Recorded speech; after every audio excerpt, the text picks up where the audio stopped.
Alright YouTube, this is the second part of my real versus fake Transformers series.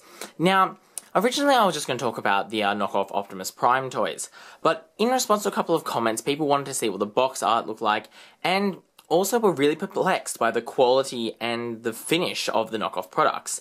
And so, in this follow-up review, I'll be showing you the box of my most recent knockoff purchase, which was the Convoy Optimus Prime, or the Black Optimus Prime, and then showing two boxes to see if you can establish which one of these is real and which one is fake. And the question in this time is, I actually don't have the answer. But first, let's have a look at this box right here. So here you can see, this is the box of this Black Convoy Optimus Prime. Now, this original figure was made as a Japanese Amazon exclusive, and so sells anywhere from $300 to $500 new. Now, this version I bought, I think, was $150 with express postage from China. So, I personally think that's very good. Now, you can see here that the box artwork is exactly the same as it was for the original Prime.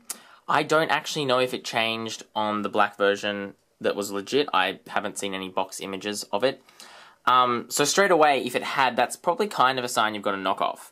But apart from that, you can see that this is a direct copy of the text. It's not like a retranslation. It's like someone scanned in the box. And you can really see by scrutinizing it that it does look very clean. It's very well printed. It's a bit dusty because it's been sitting on my shelf.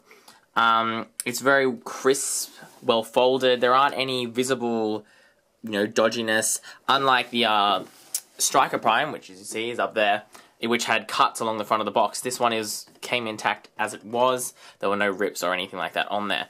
So you can see that if you saw this in a shop or at a market, you would probably assume that it's the real deal.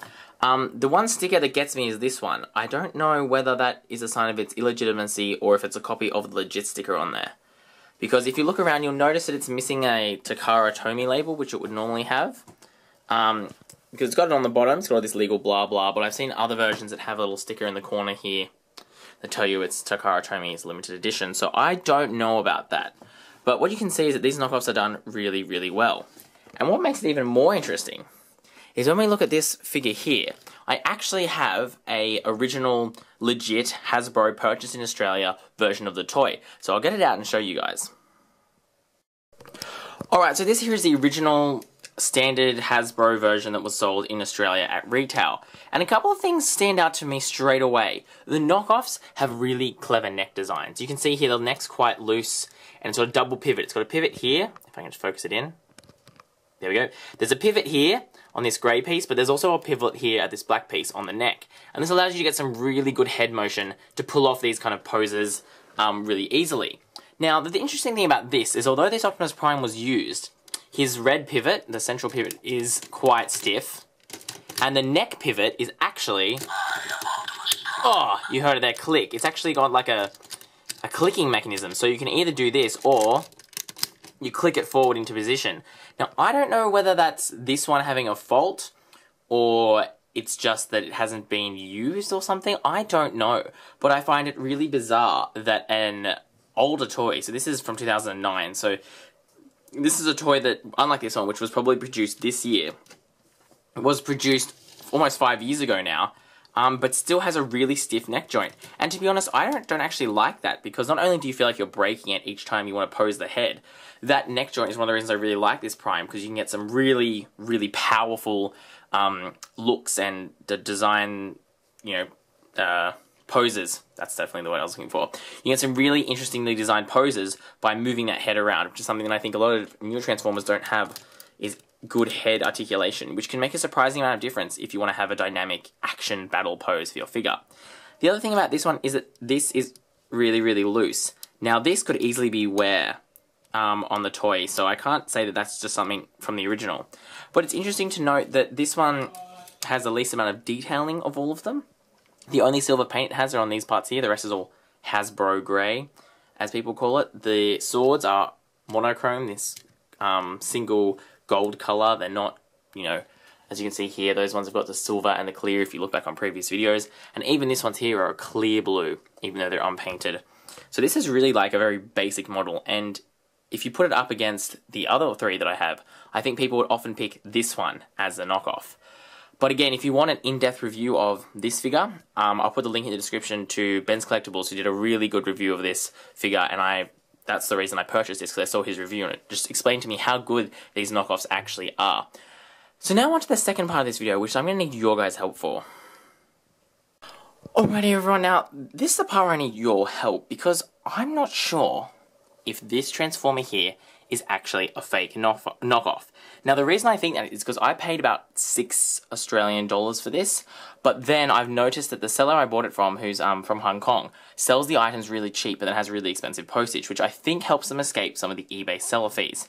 So it could legitimately be a real item, because I know I paid about $35 postage, which would sound about right for this item.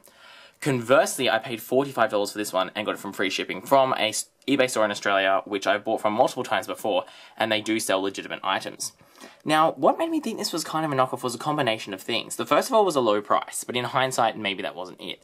The second thing is, I'm not sure if it's going to come up on camera, but if you have a look at the printing, I'm trying to get close up, it doesn't quite look as crisp as it should. As you can see, ignoring the dust on there, it just doesn't quite have that bright poppiness that you would expect it to. Have a look there. Just not quite as crisp. If we look at the text, you can see that if I get rid of some of the dust, that it's kind of not quite there. Now, whereas we look at this box, you can see the colors seem a lot brighter. In these gradient boxes, the text seems just a little bit sharper. And the patterning just seems to be a little bit nicer. Now, in case some of that didn't come from camera, which it wouldn't surprise me if it didn't, here are the actual toys. So here's Sea Spray, it's definite real figure. And here is Strafe, the one I'm not sure is a knockoff. Now, the next things which kind of made me think it was a knockoff. First of all, this screw on his hand is really, really loose. Now, if I try and get that to focus in, you can see that one is like, see how it's popping out? It's not flush. And whoop, it's gonna fall over there. That makes this hand extremely loose. Now, I've tried screwing it in, but it doesn't want to go any further, so it looks like the plastic tolerances aren't quite right. The next thing to note is if we come up to his orange visor here, you can see the little specks of white. Now, those specks are not dust. They are actually white paint, which has sprayed all over his visor. So that got me thinking, well, that seems like a little bit of a rough job around the edges there. And then if we come right to the back, we can see if we come up to this part here, out of the box, this wing part here, if I show you there, that had that crack in the seam right there. And so again, I was thinking, that's a bit strange.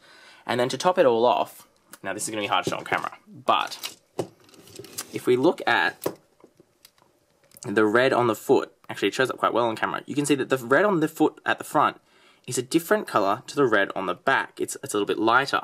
But that's not so on the other foot, where you can see the red color is exactly the same. So it seems that on this foot, they've used a different color plastic for that one section compared to the rest of the foot. So, in honesty, I don't know whether this is a real McCoy or not. I have to say the joints are quite uneven. One leg, like this one, is quite loose, but then this one is quite stiff. The same goes for the arms. So it does seem like it's a factory second, or, hasn't quite been put together. It's a bit of a, as Leo would call it, a Friday special. But the thing is, in saying that, what makes it so hard for me to say for sure that this is a knockoff is that there are so many quality control problems with the Transformers I've got, and I'll talk about those in an upcoming video, that it's really hard to just nail the problems with this figure down to knockoff, because there are so many issues with a lot of Hasbro's quality control programs that I have multiple toys. In fact, I'd probably say 1 in 2 figures that I buy has a problem of some kind, either a paint job that's not very clean, or a part that doesn't quite tab in properly, or doesn't fit together, or a loose joint when it comes out of the box. So, have you guys had any experience with this figure, or the Reveal the Shield line being knocked off? Another thing is that this sticker here isn't quite straightly applied, but it does have that, if you rub it quite vigorously, as you can see there, it does rub away to reveal the Optimus Prime logo. So I don't know if this is a fake or not. Do you guys think it's a fake? Let me know in the comments below. As I said, I only paid about $35 for it in total, compared to the $45 I paid for this one. And I actually think this is a better figure, in honesty, but that's probably because it's got more play features than this one. So let me know what you guys think. yeah, let me know if you've had any more experience with Transformers knockoffs, or knockoffs in general that have actually been quite surprisingly good quality, and how you deal with buying from sources in countries where knockoffs come from. So, for example, buying from China, buying from Taiwan, buying from Hong Kong, where it's super easy for them to show you a picture of the real thing and then send you a knockoff in the post. Alright guys, as always, thanks for watching. Don't forget to subscribe, comment, like, check out my book stories about World War III just to help me support buying cool stuff like this to show you. And as always, that's all we've got time for from TrainzXtreme.